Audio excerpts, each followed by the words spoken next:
kisah inspiratif, hukum Islam, adab seorang muslim, tata cara beribadah, amalan kehidupan, motivasi sukses dan cara bisnis, parenting Islam dan Samawa.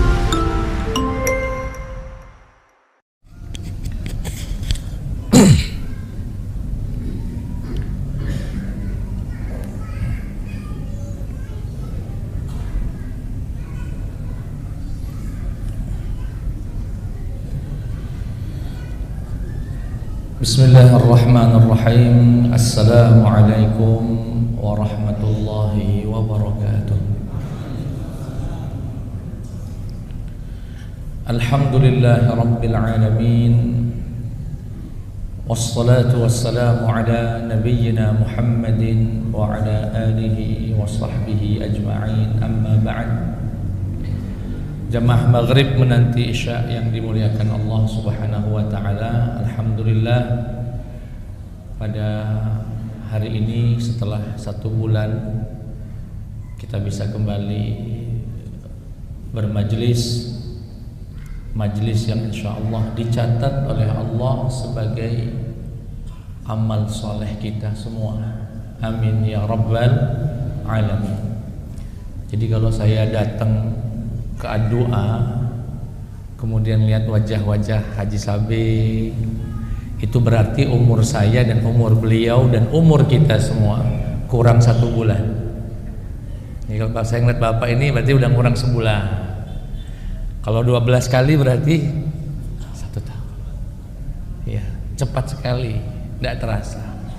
Semoga Allah berikan kita semuanya husnul khitam insyaallah. Amin ya rabbal alamin. Salawat beriring salam terlimpah curahkan kepada Nabi Yuna Muhammad sallallahu alaihi wasallam. Semoga pada waktunya nanti kita semua mendapatkan syafaatnya yaumul qiyamah. Amin ya rabbal alamin. Hari ini insyaallah kita akan mengkhatamkan kitab yang selama ini sudah kita kaji, dan ini menjadi pertemuan terakhir kita untuk kitab ini. Masih menegaskan tentang pentingnya guru, pembimbing yang menemani perjalanan kita, membimbing perjalanan kita menuju kepada keridhaan Allah Subhanahu wa taala. Pada bulan lalu mungkin sebagian hadir dan sebagian yang lain tidak hadir. Salah satu tugas Nabi, bahkan seluruh Nabi, adalah tazkiyatun nafs, membersihkan hati umatnya dari iri, dari benci, dari sombong, dari merasa berilmu, merasa hebat, merasa lebih dekat dari Allah, semua penyakit hati. Laqad mannallahu 'alal mu'minina idz ba'atsa fihim rasulan min anfusihim yatlu 'alaihim ayatihi wa yuzakkihim. Jadi tugas Nabi itu yuzakkihim, mentazkiyah, membersihkan hati kita dari seluruh macam-macam penyakit. Dan itu nggak cukup dari guru fikih, nggak cukup dari guru ilmu hadis, nggak cukup dari ilmu tafsir. Buktinya apa? Buktinya apa? Berapa banyak kita yang belajar fikih, sholatnya rajin, ya Pak ya, sholatnya rajin 5 waktu. Idealnya kan kalau sudah 5 waktu itu ya sudah, zahirnya bagus, batinnya juga bagus. Tapi buktinya enggak, Pak. Sesama jamaah masjid masih enggak teguran, ada enggak, Pak? Ada. Bahkan di banyak masjid itu ada sayap kanan, sayap kiri. Yang saya tegaskan pada bulan lalu, hampir di banyak masjid ada perseteruan antara pengurus yang satu dengan yang lain. Itu padahal itu yang berseteru orang-orang yang sama-sama sholat, Pak. Bukan orang-orang yang nggak sholat, sudah sholat semua, tetapi masih ada ego, masih iri. Bahkan di kalangan asatid, di kalangan ustadz, para pendakwah, serang menyerang, jatuh menjatuhkan. Sehingga betul kalau dikatakan belum cukup Bapak tahu halal haram saja itu selesai, belum. Berapa banyak orang tahu halal atau haram tapi dia terabas. Berapa banyak, dan ini harus ya butuh kejujuran hati. Pernah nggak Bapak merasa sekarang nih yang rajin baca Quran, tambah hari tambah fasih, hafalannya tambah banyak, muncul nggak di hati dia merasa lebih fasih dari yang lain? Terus dia fasih di masjid ini, anggaplah dia paling bagus bacaannya, paling banyak hafalannya. Kemudian ada orang baru datang, bacaannya bagus, lebih fasih, bahkan mungkin lebih disenangi jamaah. Kira-kira hatinya gimana itu? Iri nggak? Jujur. Bapak lah ahli tukang sembelih, tiap tahun diandalkan misalnya oleh doa sembelih kambing, sembelih sapi misal. Tahu-tahu ada orang baru lebih ahli dari Bapak, pengurus pindah, memberikan porsi setengah misalkan untuk yang baru ini. Itu yang lama hatinya apa kira-kira itu? Sejujur ada rasa itu. Nah ini tidak hilang dengan majelis tafsir, tidak hilang dengan majelis fikih, tidak hilang dengan guru. Buktinya ada banyak majelis taklim tapi membuat orang-orangnya merasa lebih baik dari yang lain. Gak boleh itu. Nah disinilah pentingnya guru tadi. Gimana sama-sama satu masjid ini, satu baris, satu saf, tidak saling iri, nggak saling benci, nggak dendam. Yang saya mungkin agak ya tidak bermaksud mengulang-ulang, dan ya, sesama pendakwah, sesama jamaah, ya Pak ya, ada yang nggak teguran, ada yang nggak salaman, ada yang, makanya saya kalau ditanya politik panas banget, Yong, jangankan politik, ngurus masjid aja panas. Ngurus masjid loh Pak, orang sholat galau itu, orang sholat galau, orang sholat semua itu Pak. Iya. Nah di sini pentingnya guru menata hati tadi. Bapak mungkin pernah mendengar hadis Nabi, di antara kelompok orang yang akan dinyalakan neraka pertama kali adalah orang yang rajin baca Quran, rajin sedekah, dan berjihad fisabilillah. Ketika ditanya oleh Allah, apa yang kau lakukan dulu di dunia? Oh saya ya Allah rajin belajar Quran, rajin membaca Al-Quran. Kadzabta, kata Allah, bohong. Kamu itu kan baca Quran biar dianggap orang ahli Quran kan, biar dipuji orang kan, biar, dan itu semua penyakit hati itu Pak. Senang dipuji, senang dibangga-banggakan dan seterusnya. Di sini pentingnya kehadiran guru, pembimbing yang menata hati kita. Bagaimana makin rajin sedekah tapi makin rendah hati, bagaimana makin rajin ibadah makin rendah hati. Kalaupun dihina orang, disakiti orang, tidak dihargai jasanya, nggak sakit hati. Nah butuh. Nah karena kita nggak berjumpa Nabi Muhammad, hari ini nggak bisa berjumpa Nabi, maka Nabi yang mengatakan al-ulama warasatul anbiya, para ulama itu pewarisnya. Ada yang mewarisi fikihnya Nabi, ada yang mewarisi ilmu hadisnya Nabi, ada yang mewarisi kefasihan Qur'annya Nabi, ada yang mewarisi tafsirnya, dan ada yang mewarisi tazkiyahnya. Dan kadang-kadang ada ulama yang komplek, paripurna, hadisnya bagus, tafsirnya bagus, fikihnya bagus, dan tazkiyahnya pun bagus. Walaupun hari ini zaman pelit untuk melahirkan orang semacam itu, susah nyarinya, lengkap semuanya. Nah, artinya apa? Kita butuh guru itu Pak. Guru nata hati Bapak, gimana biar hati ini bisa sayang sama orang muslim, bisa saling menghormati tanpa benci. Dan mereka adalah para ulama. Dan kalau sudah dapat, gimana Ustadz kalau sudah dapat guru yang semacam itu? Taati, taat total kepada beliau, ya, secara prinsip taati. Seperti bapak lah, bapak misalnya punya punya konsultan seorang dokter, konsultan kesehatan. Kata dokternya, Pak, setelah saya periksa, bapak ini asam uratnya tinggi. Saran saya, anjuran saya, jangan makan daging yang banyak purinnya, ikan laut macam-macam. Berani nggak bapak ngomong sama dokter itu? Dok, saya kira dokter nggak tepat itu, dok. Saya itu bukan asam urat, dok. Saya itu cuma keseleo aja, ini sakit ini. Berani nggak bapak ngomong gitu sama dokter? Apa bapak taat sama dia? Taat.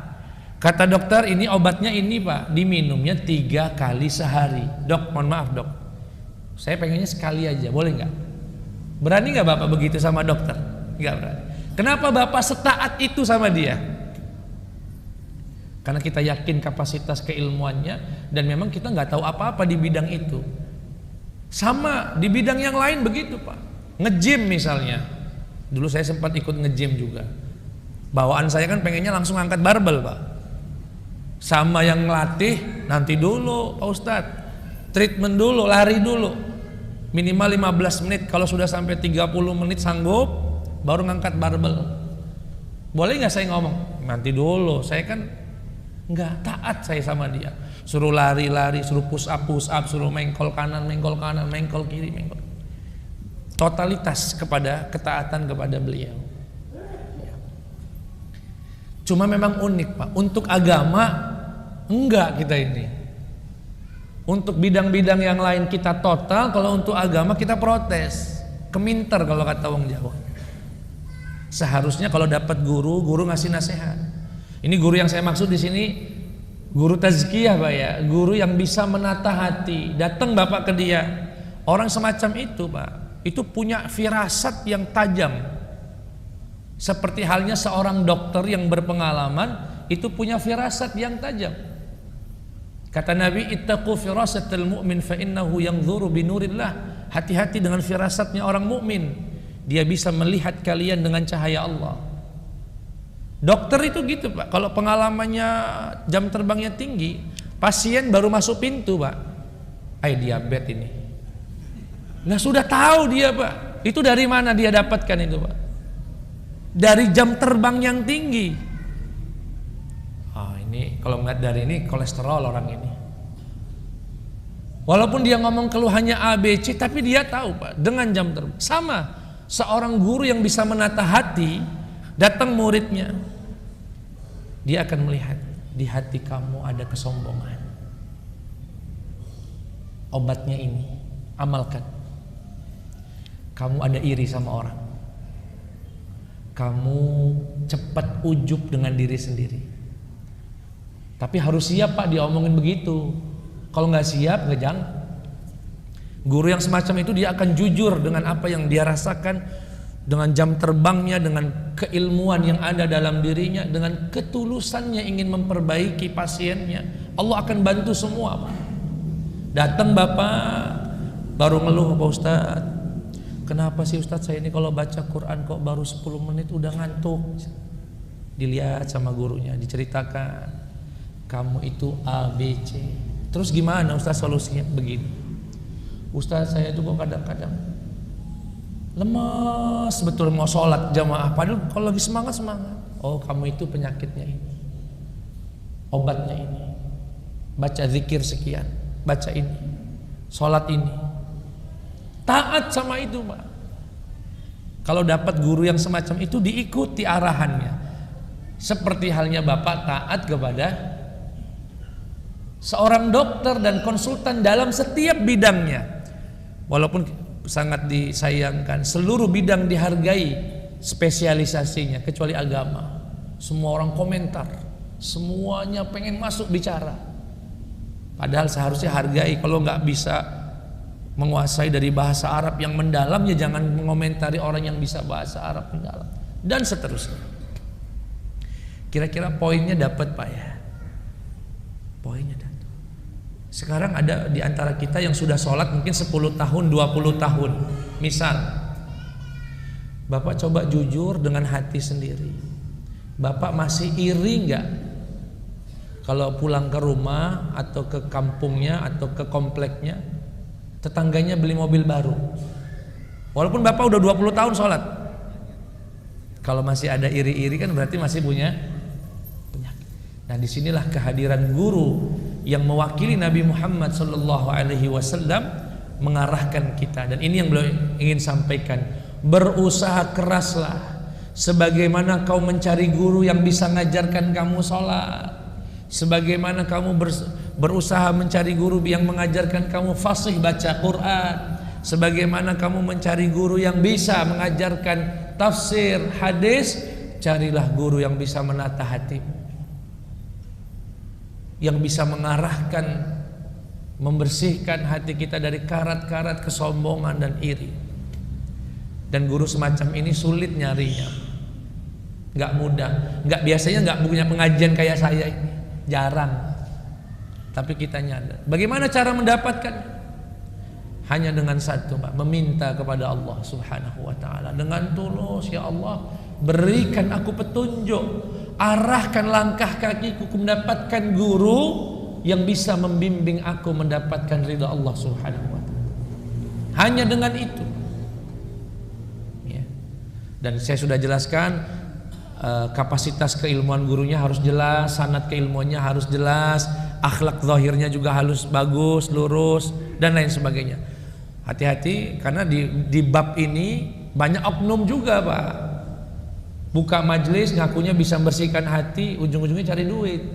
Ada. Akhirnya rusak ilmu ini gara-gara ini yang sebegini nih. Ya, dan lain sebagainya. Sekarang kita pada paragraf terakhir nasihat beliau bagi seorang murid yang telah mendapatkan guru. Dan tidak tentu guru yang cocok buat saya cocok buat Bapak. Ini penting ini. Ya, samalah dokter juga, Pak ya. Ada 5 dokter di kampung kita. Entah kenapa kalau sama dokter ini kok cepat sembuhnya itu, Pak. Tapi sama dokter ini nggak cocok obatnya. Sama.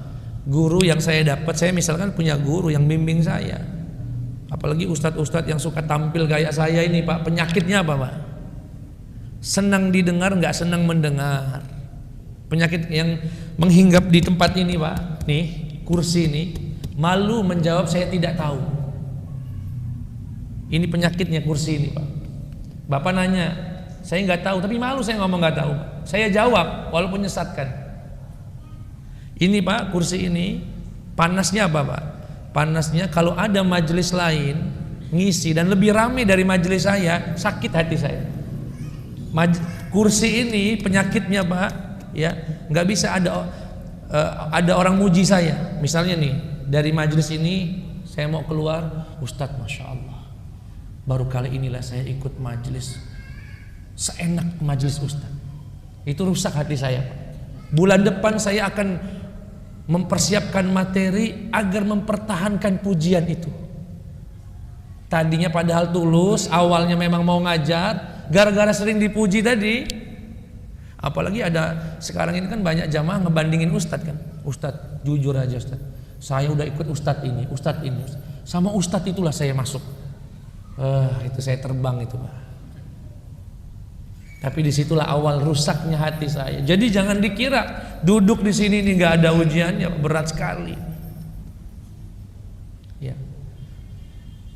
Nah, artinya apa? Seorang ustadz penceramah pun butuh ada yang membimbing hatinya, mengontrol dia. Ya. Kemudian masuk kita di paragraf terakhir.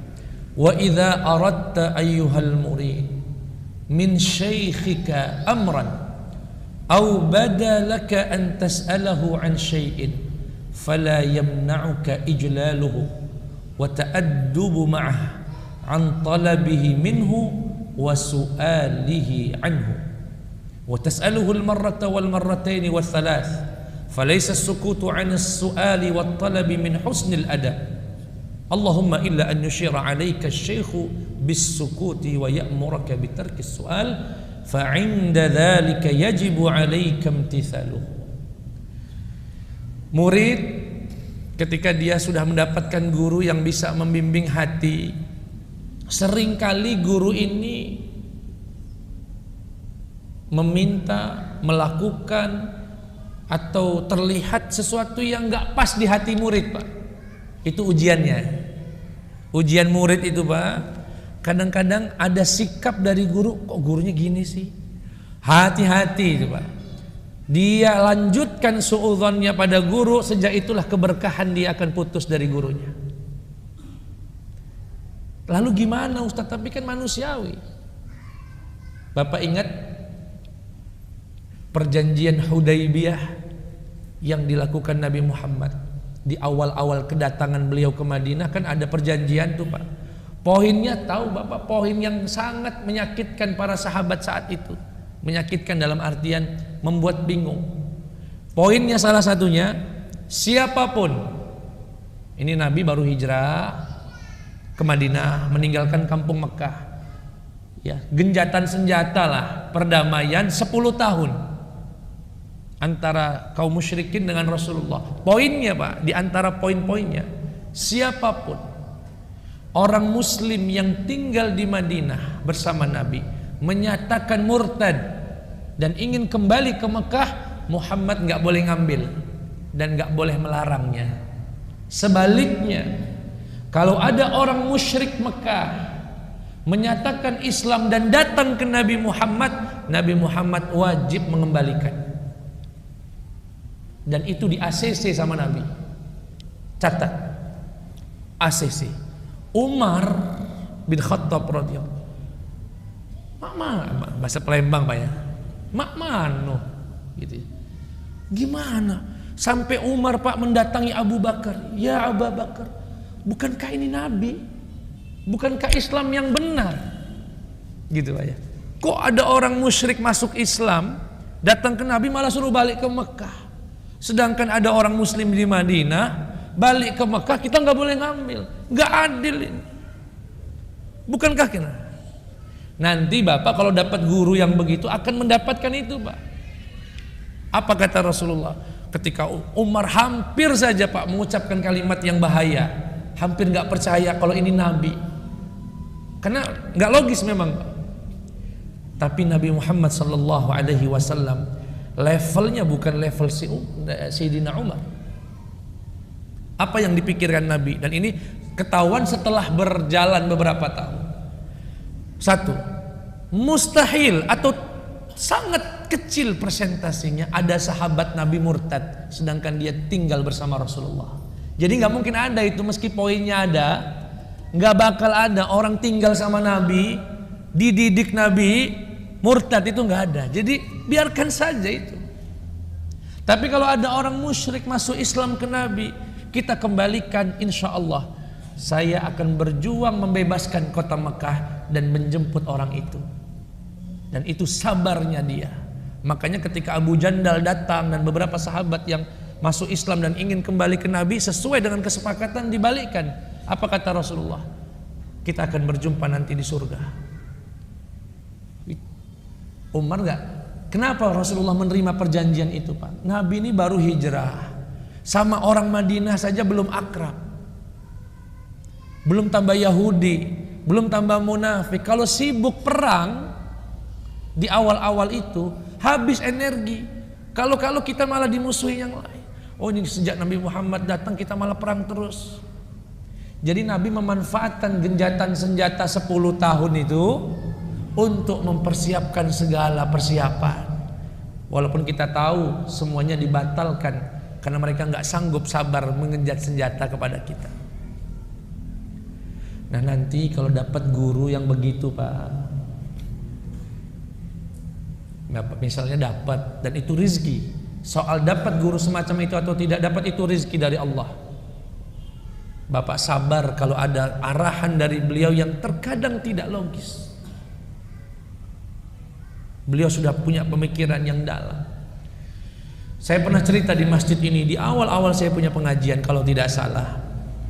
Ada seorang wali Allah dari Istanbul bernama Mahmud Aziz Huday, seorang hakim agung yang kemudian Hakim agung itu kan di zaman kekhilafahan Ottoman itu adalah orang nomor 1 di bidang kehakiman, pengadilan. Singkat cerita, ingin belajar dengan guru yang membersihkan hati dia. Apa kata gurunya? Kamu betul-betul pengen belajar sama saya? Copot kerjaan kamu di sana. Ujian, Pak. Ya saya enggak, nanti Bapak laju takut nyari guru yang kayak gitu. Enggak, udah dapat PNS-nya susah suruh keluar lagi. Enggak, Pak, ini contoh saja. Jadi si guru melihat beliau ini penyakitnya ada satu, Pak. Bangga dengan jabatan tertingginya. Alim, berilmu, tapi dia membanggakan dirinya dan sebagainya. Apa, Pak, saran beliau? Kamu keluar dari jabatan kamu, tapi baju kamu yang bekerja sebagai hakim jangan dilepas. Terus apa sarannya? Cuci WC di Istanbul. Cuci WC di, bayangin gak, Pak? Ada orang pakai jas kehakiman gosok WC. Apa jawaban omongan orang kepada dia? Ini orang gila. Belum bisa lupa jabatannya. Jabatannya sudah ditinggal tapi bajunya gak lepas.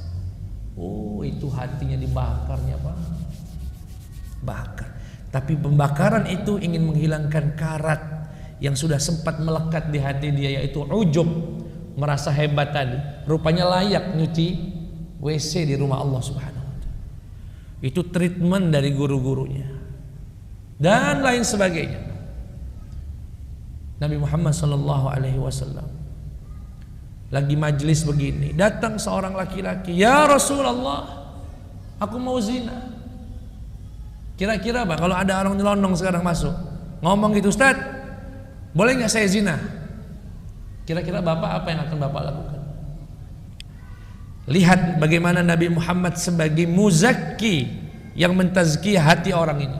Ketika sahabat yang lain segera mau marah, dianggap nggak pantas, ngelunjak, nggak beradab, kata Nabi, "Kemari, dekatlah. Saya mau bertanya sama kamu, kalau ada laki-laki berzina dengan ibu kandung kamu ridho nggak?"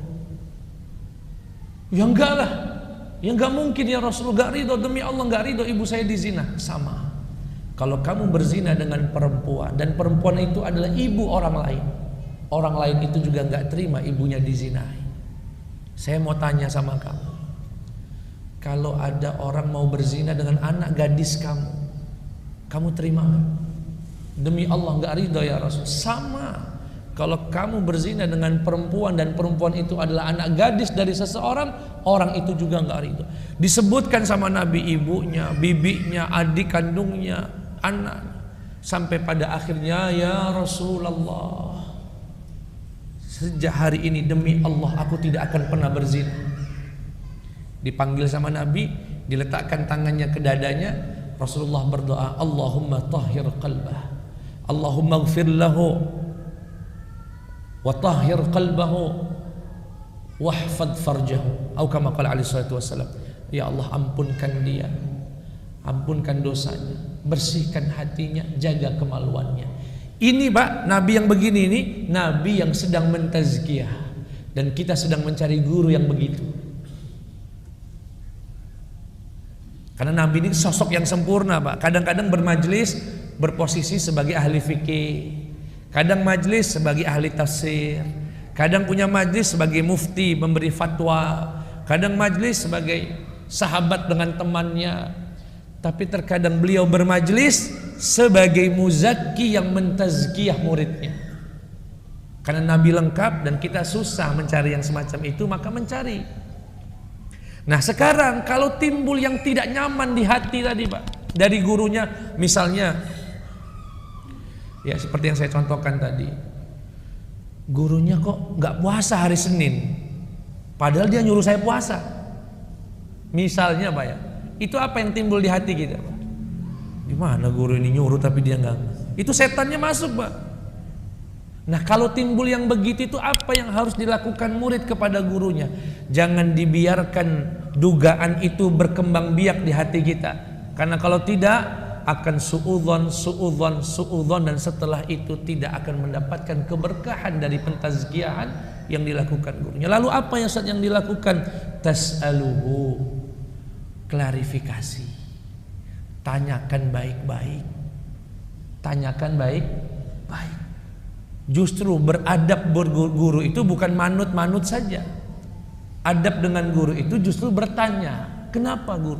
Guru, mohon maaf, engkau merintahkan aku puasa, tapi aku lihat sudah 2 minggu ini guru gak puasa.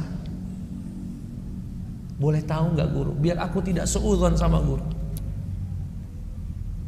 Perhatikan di sini, Pak. Kalau gurunya menjawab, alhamdulillah. Kalau gurunya berkata, sabar untuk menahannya, Pak. Karena nggak semua ilmu itu harus dikasih tahu. Guru tahu kapan harus memberitahu, kapan tidak harus memberitahu. Bisa saja misal Pak ya, dia bertanya, kok saya nggak puasa hari Senin, padahal nyuruh dia puasa Senin, misalnya. Rupanya di rumahnya ada orang tuanya yang baru bertamu, sudah 2 bulan gak ke rumah, sehingga kalau dia puasa orang tuanya dan lain sebagainya. Alasan itu ada saja. Nah, tugas murid husnudzon dan lain sebagainya. Baik. Allahumma illa an yushira 'alaika asy-syaikhu bis-sukut, kecuali guru memberi isyarat. Terima saja. Wa ya'muruka bitarkis su'al, dan memerintahkanmu untuk berhenti bertanya. Fa 'inda dzalika yajibu 'alaika imtithaluhu. Ya, kalau sudah memberikan isyarat diam, seharusnya laksanakan perintah. Nabi, ini karena konteksnya haji juga. Nabi pernah bersabda begini, "Fa innallaha farada 'alaikumul hajja fahujju." Sesungguhnya Allah mewajibkan kepada kalian ibadah haji, maka berangkatlah. Ada sahabat nanya, "Ya Rasulullah, itu hajinya setiap tahun ya?" Nabi nggak mau jawab, Pak. "Nabi, aku nanya, itu tiap tahun?" Nabi diam, Pak, nggak mau jawab. "Ya Rasulullah, afi kulli 'am?" Apakah setiap tahun? Sampai 3 kali Nabi menolak untuk menjawab, tapi ini sahabat nggak berhenti, Pak. Apa kata Rasulullah? "Lau qultu na'am lawajabat." Kalau kamu bertanya, apakah setiap tahun ya Rasulullah? Kemudian Nabi Muni menjawab na'am, maka niscaya akan menjadi wajib setiap tahun, wala mastata'tum, dan kalian tidak akan mampu melakukannya. Maksud Nabi itu apa? Nabi mengingatkan di ujung hadisnya, sesungguhnya umat terdahulu binasa kalau nabinya nyuruh banyak tanya. Padahal kalau dia nggak nanya, Pak, ketika Nabi berkata, sesungguhnya Allah telah mewajibkan pada kalian haji, laksanakanlah haji. Sekali saja cukup, Pak. Tapi gara-gara banyak tanya tadi, ini tiap tahun, ini tiap tahun. Ini, kalau Nabi katakan na'am, seketika itu wahyu. Apa artinya, Pak? Wajiblah haji setiap tahun, dan kalian tidak bisa mampu. Dan itu yang terjadi pada kaum sebelum kaum atau umatnya Nabi Muhammad. Bapak tahu kenapa surat Al-Baqarah disebut Baqarah? Karena ada kisah tentang Baqarah. Ketika Nabi Musa datang kepada kaumnya, innallaha ya'murukum an tadhbahu baqarah. Sesungguhnya Allah memerintahkan kalian untuk nyembelih sapi. Apa jawaban daripada Bani Israel itu? Qalu du'u lana rabbaka yubayyin lana ma hi. Coba tanyain sih ya Musa, itu sapinya yang umur berapa lah? Umur berapa yang diminta? Qala la faridu wala bikrun awanun baina dzalika faf'alu ma tu'marun. Enggak tua, enggak muda. Kata Nabi Musa. Nabi Musa nanya ke Allah, ya Allah, nih umat saya nanya sapinya yang umur berapa? Jawab turun firman Allah, enggak tua, enggak muda. Disampaikanlah ke Bani Israel, enggak tua, enggak muda. Nanya lagi, warnanya apa ya Rasulullah?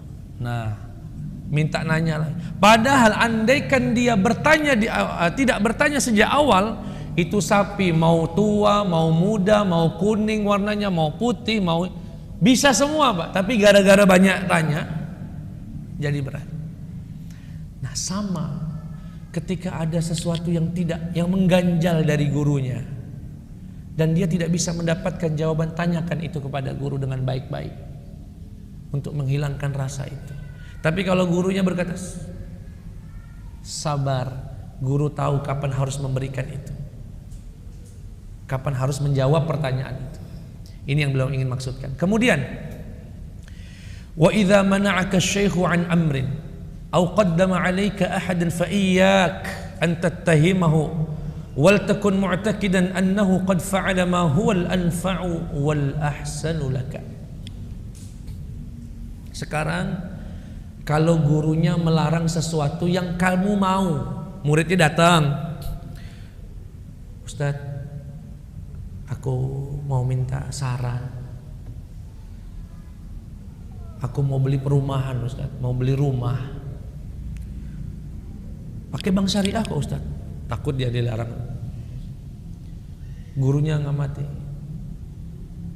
Kata gurunya, gak usah, sabar aja dulu, kumpul-kumpul aja. Nanti kalau ada rezeki, beli tanah, bangun pondasinya dulu apa. Misalnya begitu Pak ya, ini contoh sehari-hari saja. Apa yang harus dilakukan seorang murid saat itu? Lakukan. Sebagaimana seorang dokter spesialis, Pak, saya ini mau berangkat umroh, tapi asam lambung saya kayaknya belum. Boleh nggak saya berangkat pakai? Jangan Pak, lebih baik Bapak tunda dulu umrohnya, tahun depan saja. Taat. Bapak berani nggak ngelawan dokter itu Pak? Dokter yang sudah kita percaya selama ini, nggak mungkin. Kita akan taat dengan dia. Dan seterusnya. Kemudian kata beliau, kalau gurumu menspesialkan salah satu muridnya, jangan sampai iri. Kadang-kadang kan guru muridnya 50, 100, tapi salah satu dari murid itu ada yang dekat sama gurunya, spesial. Itu juga pintu masuk setan untuk membisikkan, padahal kamu lo yang paling jasa, padahal kamu lo yang dari dulu kenal beliau, kok ini orang baru setahun sudah dapat spesial. Itu setannya masuk itu. Kok guru kamu beda-bedain kamu sih dengan murid kamu? Itu semua pintu-pintu setan. Kata beliau, fa iyyak an tattahimahu. Jangan sekali-kali kamu menuduh gurumu dengan macam-macam. Dengan macam, wal takun mu'taqidan, namun yakinilah apa yang disarankan gurumu adalah yang terbaik. Itulah yang terbaik dan lebih manfaat. Kemudian wa idza ankarta qalba asy-syaikh 'alaika ka'an faqadta minhu bishran kunta ta'lafuhu aw nahwa dhalik fahaddithhu bima waqa'a laka min takhawufika taghayyur qalbihi 'alaik fa'al'allahu taghayyara 'alaika li syai'in ahdathtahu fatatub 'anhu aw la'alla alladhi tawahhamtahu lam yakun 'inda asy-syaikh wa alqahu syaitanu ilaika liyasu'aka bih. Kemudian jika kamu mendapati gurumu kok agak beda suasananya, biasanya senyum, biasanya ceria, kok gurunya agak dingin, ya, agak tidak biasa, segera ajak bicara gurumu. Tanyakan, apakah aku ada salah guru? Apakah aku ada yang keliru? Mohon nasihatnya, mohon arahannya agar aku bisa memperbaiki kesalahanku. Atau bertanya untuk mengklarifikasi, bisa jadi cemberut itu bukan karena si dianya, tapi punya sesuatu lain yang membuat gurunya ya akhirnya bermuka mungkin tidak seperti biasanya. Kenapa? Karena kalau tidak, itu akan dimanfaatkan setan untuk membuatmu bersuudzon kembali kepada gurumu. Kemudian wa idza ra'aital murida mumtali'an bi ta'dhimi syaikhihi wa ijlalihi mujtami'an bi dhahirihi wa batinihi 'ala i'tiqadihi wa imtithalihi wa ta'addubi bi adabihi fala budda an yaritha sirrahu aw syai'an minhu in baqiya ba'dah. Dan jika, nih penting buat muridnya, jika ada seorang murid yang hatinya penuh dengan memuliakan gurunya, zahiran wa batinan. Zahiran batinan ini maksudnya ada murid itu depan gurunya Masya Allah lembut sayang, di luar ngomongin aib gurunya. Ada nggak yang begitu Pak? Ada. Tapi dia ta'zim, memuliakan gurunya zahiran wa batinan. Maka murid semacam inilah yang akan mewarisi keilmuan dan sirnya, mewarisi apa yang ia wariskan dari guru sebelumnya. Ya, dan itu banyak Pak. Tahukah Bapak, guru punya murid 40, kenapa yang jadi 2, 3, 4 orang? Apa? Kurang belajarnya? Enggak. Faktor paling utama adalah faktor apakah anak tersebut, murid tersebut memuliakan gurunya zahiran wa batinan, atau bertampak zahirnya dia taat, baik, memuliakan, dibalik ngobrolin aib gurunya. Ya. Dan dengan demikian selesailah kita Bapak Ibu ya dari kitab ini. Ya walaupun ada doa-doa dan beberapa nasihat tambahan, itulah intinya. Saya tutup dengan satu nasihat yang disebutkan oleh para ulama bagi para murid yang hadir ke majelis ilmu atau majelis gurunya. Sunnahnya, sunnah salafnya bersedekah, kemudian berdoa, Allahumma astur uyuba syekhi anni. Ya Allah, tutuplah aib guruku dari pandanganku. Tutuplah aib guruku dari pandanganku. Karena berat sekali Pak seorang murid jika diuji dengan diperlihatkan aib gurunya. Mau suudzon, ada alasan, mau husnudzon, tapi begitu, itu ujian paling berat. Maka doa kita adalah meminta Allah tutupkan aib guru itu. Di waktu yang sama ada jenis murid-murid yang datang ke majelis untuk menunggu aib gurunya. Ada. Dia siap mencatat salahnya guru. Oh dia salah ayatnya. Oh. Na'udzubillahi min dzalik. Ya. Orang murid yang semacam ini tidak akan mewarisi apa yang menjadi warisan Nabi Muhammad sallallahu alaihi wasallam. Nabi bersabda, "Nahnu ma'asyiral anbiya la nuwarrithu dinaran wala dirhaman wa innama nuwarrithul ilm." Kami para nabi tidak mewariskan harta kepada umatnya. Yang kami warisi adalah ilmu. Adalah ilmu, akhlak mulia dan adab yang tinggi. Demikian jamaah sekalian, dengan selesainya penjelasan ini ya, kami ingin ucapkan saya kira seluruh kajiannya ada di YouTube-nya Ad-Du'a, Masjid Ad-Du'a. Bagi yang ingin mengulang dipersilahkan. Karena kajian ini bukan kajian fikih, bukan kajian tafsir, bukan kajian yang merupakan panduan seseorang dalam meniti jalan menuju ridha Allah. Ada orang sholat tapi kok hatinya makin keras. Ada orang sudah haji berkali-kali kok malah makin tinggi. Ada orang rajin majelis taklim kok malah merendahkan orang saudaranya yang belum ikut majelis. Berarti ada yang salah di hatinya ini Pak.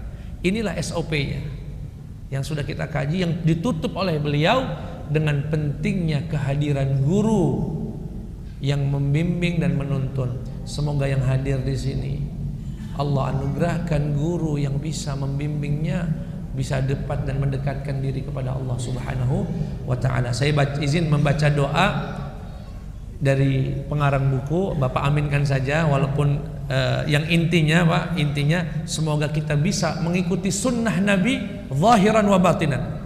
Ya mohon maaf Pak ya,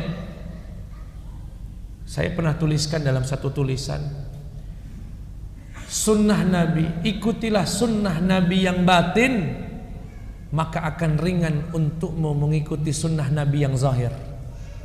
Nabi itu sunnahnya nggak hanya berbentuk, maaf misalkan berjenggot, tidak sekedar bercelak misalnya, tidak dengan sekedar makan tangan kanannya, tidak sekedar memberikan senyum. Itu sunnah Nabi, ada pahalanya semua dan kita agungkan sebagai sunnah Nabi. Tetapi ada sunnah Nabi yang bersifat batin. Nabi itu nggak sombong, Nabi itu pemaaf, Nabi itu rendah hati, Nabi nggak pernah merasa lebih mulia dari siapapun, Nabi itu nggak dendam, Nabi itu tidak. Nah, mohon maaf jika ini terpisah. Ada orang berjenggot melihat yang nggak berjenggot seakan ahli neraka, berarti belum melaksanakan sunnah Nabi. Ada orang rajin ke masjid melihat saudaranya belum ke masjid, oh itu ahli neraka, ini ahli surga. Enggak, justru itu umat Nabi yang harus ditolong, itu umat Nabi yang harus didekati, didakwahi, bukan dibenci. Sekali lagi, doa beliau di ujung doanya ini, ikuti sunnah Nabi yang bersifat qalbiyah dan batin, maka Allah akan ringankan sunnah Nabi yang bersifat lahiriah dan zahir. Insya Allah. Saya baca doanya, Allahumma inna nas'aluka bi annaka antallah alladzi la ilaha illa anta al-hannanul mannan badi'us samawati wal ard ya dzal jalali wal ikram an tarzuqna kamalal mutaba'ah li 'abdika wa rasulika sayyidina Muhammadin sallallahu alaihi wasallam. Anugerahkan kami kesempurnaan mengikuti Nabi Muhammad yang seutuhnya ya Allah, fi akhlaqihi wa a'malihi wa aqwalihi, dalam akhlaknya, dalam amalnya, dalam ucapannya, zahiran wa batinan, baik yang bersifat lahiriah ataupun yang batin. Tuhyana wa tumitana ala dzalik, dan engkau berikan kami hidup di atas itu ya Allah, dan engkau ambil nyawa kami di atas itu semua. Birahmatika ya arhamar rahimin. Allahumma rabbana lakal hamdu hamdan katsiran tayyiban mubarakan fih kama yanbaghi li jalali wajhikal karim wa 'azimi sultanik. Subhanaka la ilma lana illa ma 'allamtana innaka antal alimul hakim. La ilaha illa anta subhanaka inni kuntu minadh dhalimin. Izinkan saya menambah doa. Allahumma ansur ikhwanana al-mazlumin al-mustad'afin fi Gaza, fi Palestin. Allahumma ihfazhum ya Allah. Allahumma ihfaz dima'ahum wa amwalahum wa ardahum wa diyarahum innaka bil mu'minina raufur rahim. Allahumma dammir al-yahud al-ghasibin al-mu'tadin. Allahumma dammirhum ya Allah a'da'aka a'da'ad din innaka ala kulli syai'in qadir. Wa sallallahu ala sayyidina Muhammad wa ala alihi wa sahbihi wa sallam walhamdulillahi rabbil alamin. Saya selaku pengampu materi ini, buku ini, jika selama materi ada yang keliru, ada yang salah, ada yang menyinggung, saya mohon maaf dari lubuk hati yang paling dalam. Semoga apa yang kami sampaikan ada manfaatnya. Semoga Allah Subhanahu wa taala membimbing kita untuk menggapai ridha Allah Subhanahu wa taala. Wa sallallahu ala nabiyyina Muhammad wa ala alihi wa sahbihi wasallam. Subhanakallahumma wa bihamdika asyhadu an la ilaha illa anta astaghfiruka wa atubu ilaik. Wassalamu alaikum warahmatullahi wabarakatuh. Kisah inspiratif, hukum Islam, adab seorang muslim, tata cara beribadah, amalan kehidupan, motivasi sukses dan cara bisnis, parenting Islam dan Samawa. Kisah inspiratif.